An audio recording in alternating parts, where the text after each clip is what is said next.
Lakers fans, there's a real sense right now that this team is learning how to win in ways that go beyond just talent. And that's exactly what makes this upcoming matchup against Houston so fascinating. Because if you watch that last game closely, you already know it wasn't pretty. In fact, it was one of those nights where almost everything that could go wrong offensively did go wrong. And yet somehow, someway, the Lakers still walked away with the win. That says a lot about where this group is mentally. Because earlier in the season, a performance like that probably ends in a loss. Now, they're grinding through it, finding answers late, and stealing games that don't necessarily belong to them. But here's the thing, you can't expect the same script to play out again. Houston is not going to come into this next game without making adjustments. That's just not how it works, especially when you're dealing with a young, hungry team that's fighting for positioning and has already shown flashes of being dangerous when things click. Winning once on the road is tough, but doing it twice against the same opponent after they've had time to break things down and respond is a completely different challenge. That's where the chess match really begins. One of the biggest talking points coming into this game is how the Lakers choose to handle the defensive pressure they applied late last time. That aggressive trapping, especially when the ball found its way into the hands of Houston's primary scorer, completely disrupted their rhythm. It forced rush decisions, awkward spacing, and ultimately led to a full collapse down the stretch. The question now is whether you go right back to that from the opening tip or keep it in your back pocket as a situational weapon. There's a real argument on both sides. If you come out immediately applying that same pressure, you're basically daring Houston to prove they've figured it out. And if they haven't, you could be looking at a game that gets out of hand quickly. Sometimes in basketball, it really is that simple. If something is working at a high level and the opponent hasn't shown they can counter it, you keep going back to it until they stop you. There's no need to overthink it or try to get too creative when the solution is right there in front of you. On the flip side, there's also a strategic advantage in holding onto that adjustment for later in the game. Imagine a tight situation, final minutes, score within one possession, and suddenly you reintroduce that same trapping scheme. Now it hits differently. Now it's unexpected, and it forces Houston to react under pressure, which is exactly where mistakes tend to happen. It becomes less about the tactic itself and more about the timing of when you deploy it. What makes this even more interesting is how the Lakers can tweak the structure behind that pressure. It's not just about sending two defenders at the ball, it's about what happens behind that initial action. The rotations, the coverage in the paint, the awareness on the weak side, all of that needs to be sharp. In the last game, there were moments where Houston tried to counter by flashing players into open space or attacking gaps. But the Lakers responded by tightening things up inside and protecting the rim more effectively. That balance between aggression on the perimeter and control in the interior is going to be critical again.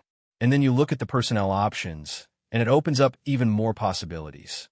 You've got athletic defenders who can cover ground quickly, switch assignments, and recover in ways that disrupt passing lanes. You've got high IQ players who can anticipate plays before they fully develop and position themselves to either trap or rotate seamlessly. When you combine those elements, you start to see the outline of a defensive system that can adapt on the fly rather than sticking to one predictable approach. At the same time, this game isn't just going to be decided on defense. There's a level of intensity that has to be matched from the opening possession. Houston is coming into this with urgency, especially considering what's at stake in the standings. You're likely going to see their best effort, their best energy, and a much sharper execution compared to the last outing. That means the Lakers can't afford another sluggish offensive performance and expect the same outcome. There has to be more consistency, better shot selection, and a willingness to take control earlier instead of waiting until the game is hanging in the balance. Because when you zoom out and look at the bigger picture, this isn't just another regular season game. The implications here are massive in terms of positioning.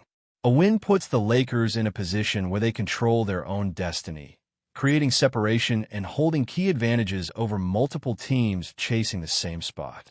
That kind of control changes everything about how you approach the remaining games, because now the pressure shifts away from you and onto everyone else trying to catch up. And that's why this matchup carries so much weight.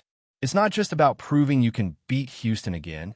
It's about showing that you can adapt, respond, and stay one step ahead in a situation where every possession matters just a little bit more. And when you really start to break this down, the pressure dynamics in this game are completely different compared to the last one. Before, the Lakers were trying to prove something, trying to show they could handle a tough road environment and still come out on top. Now, after already taking one, the expectation shifts. Houston is the team that has to respond. They're the ones that can't afford to let this slip again, especially with how tightly packed the standings are.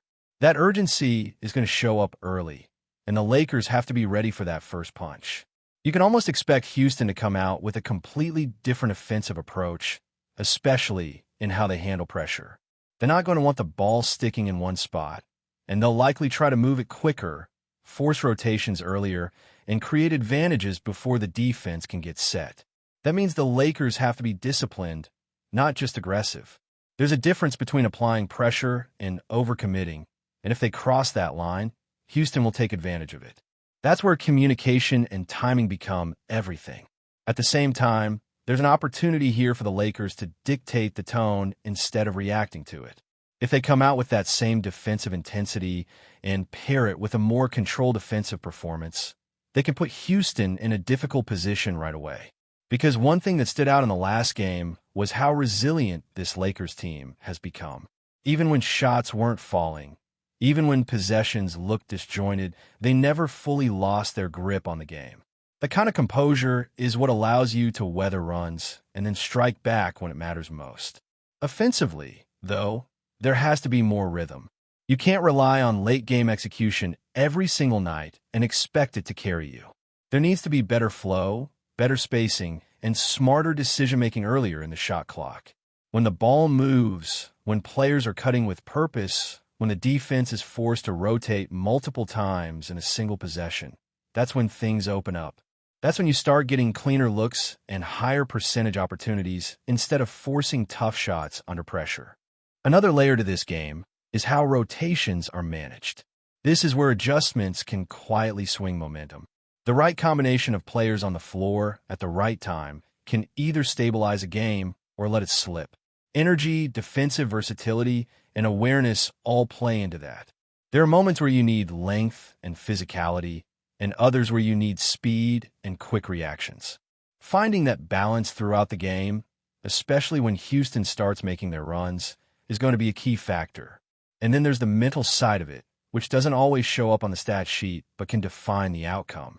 The Lakers have shown recently that they're comfortable in uncomfortable situations. Close games, hostile environments, momentum swings, they've been through it and found ways to come out on top. That experience matters, especially against a team that's still figuring out how to close games at the highest level. If this one comes down to execution in the final minutes again, you have to feel confident in the Lakers' ability to stay composed and make the right plays. But none of that matters if the effort isn't there from the start. This is one of those games where you can't ease into it. You can't wait to see what the opponent is doing and then decide to respond. You have to impose your will early, match their intensity, and make it clear that you're not giving anything away. Because if Houston senses any hesitation, any lack of urgency, they're going to attack it immediately. And let's not forget what's at stake here. This isn't just about one win or one loss. It's about positioning, control, and momentum heading into the final stretch of the season. A victory here doesn't just add another number to the win column. It creates separation, builds confidence, and puts the Lakers in a position where they can dictate how the rest of their season unfolds. That kind of leverage is incredibly valuable, especially when every game starts to carry more weight. On the other hand, a loss complicates things. It doesn't end the race, but it shifts the balance. It opens the door for Houston and others to close the gap, and suddenly you're in a situation where you're not fully in control anymore. Now you're relying on other results, other outcomes, and that's never where you want to be this late in the season. Controlling your own destiny is always the goal, and games like this are how you secure that. So as this matchup approaches, it really comes down to execution, adaptability, and effort. The Lakers have already shown they can win in multiple ways, whether it's dominating from start to finish or grinding out a tough, low-scoring battle. Now they need to prove they can take that next step, anticipate the adjustments, and respond before the game even demands it. Because the margin for error is only getting smaller, and the teams that rise in moments like this are the ones that understand exactly what's on the line and play like it from the very first possession. And when you watch the way the Lakers have been moving the ball recently, it's clear that spacing and timing have become crucial parts of their offense. It's not just about having the stars on the floor. It's about how they interact, how they create passing lanes, and how they force defenders to make tough choices. Against Houston, that precision will be more important than ever. You can't afford sloppy rotations or miscommunication because that's exactly the opportunity a team like Houston will take to swing momentum in their favor. Every pass, cut, and screen matters in a game this tight. Defense, too, isn't just about trapping or doubling the ball handler. It's about anticipation, knowing where the next pass is going, and rotating before Houston even has a chance to exploit mismatches. The Lakers have shown flashes of brilliance here, but the challenge is maintaining that focus for the full 48 minutes. Even a single lapse can lead to a quick run, and against a team hungry for wins, those runs can be decisive. That's why every defensive assignment, no matter how small, becomes significant in controlling the flow of the game. The matchups on the court also present some fascinating scenarios. Athletic defenders versus sharpshooters, versatile wings against multi-positional scorers. These are the moments where adjustments will define who comes out on top. LeBron's ability to read the floor, combined with the interior presence protecting the rim, provides a blueprint, but it all depends on communication and execution. Each player has to trust their teammate to cover their lane or rotate as needed, because one misstep can lead to easy points for Houston. Another aspect to consider is how the Lakers manage energy and rotations over the course of the game. This isn't just about starters versus bench. It's about who's on the floor in critical moments, who can sustain defensive intensity, and who can keep up the pace offensively without wearing down.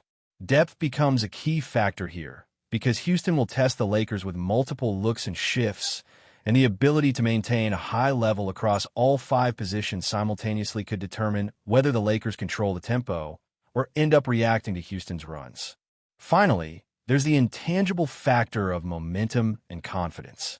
The Lakers have shown they can weather adversity, but sustaining that belief while facing a motivated opponent is a challenge in itself. Early success in executing schemes, making key stops, and hitting shots can build a psychological edge, making Houston feel pressured and rushed. But if the Lakers falter early, the momentum can quickly swing the other way, and that's when composure and resilience become just as important as talent. Every possession counts, every decision matters, and the team that stays mentally sharp throughout is the one most likely to leave the court with a critical victory. Before we continue, we ask that you leave a like and subscribe to the channel so you won't miss any exclusive Lakers updates. Moving on, whispers are growing louder around Peyton Watson, and inside league circles, the sense is unmistakable. Something is brewing behind the scenes with the Los Angeles Lakers. What started as quiet internal praise has reportedly evolved in a genuine belief that the young forward could soon emerge as one of the franchise's most intriguing assets. Sources close to the situation suggest that Watson has been turning heads in closed practices and internal evaluations, impressing coaching staff with a blend of athleticism, defensive intensity, and a rapidly improving offensive skill set. While he has largely remained under the radar to the broader public, those within the organization are said to be increasingly convinced that his ceiling is far higher than initially projected. There is a growing narrative forming that the Lakers may already be preparing for a shift, one where youth and energy begin to complement and perhaps even reshape the team's identity.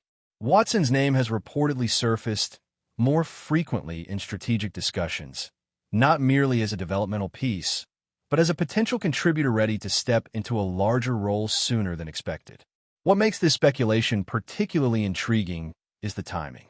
The Lakers, a franchise historically driven by star power and immediate results, may be quietly nurturing a different kind of rise, one built from within. Watson's defensive versatility and ability to impact the game without dominating the ball are qualities that insiders believe could make him invaluable in high-pressure situations. Of course, no official moves or announcements have confirmed this shift. But in a league where momentum often begins behind closed doors, the buzz surrounding Watson is difficult to ignore. If the internal confidence continues to grow, it may not be long before the rest of the basketball world starts paying closer attention. For now, it remains a rumor. But as those whispers continue to circulate, one thing feels increasingly certain. Peyton Watson might be on the verge of becoming much more than just a promising name on the roster. Stay informed exclusively about Los Angeles Lakers news. Subscribe to our channel and hit the like button to keep receiving daily updates. Also, share your opinion on the news in the comments, as your contribution is crucial for the Lakers. Stay tuned for the next video.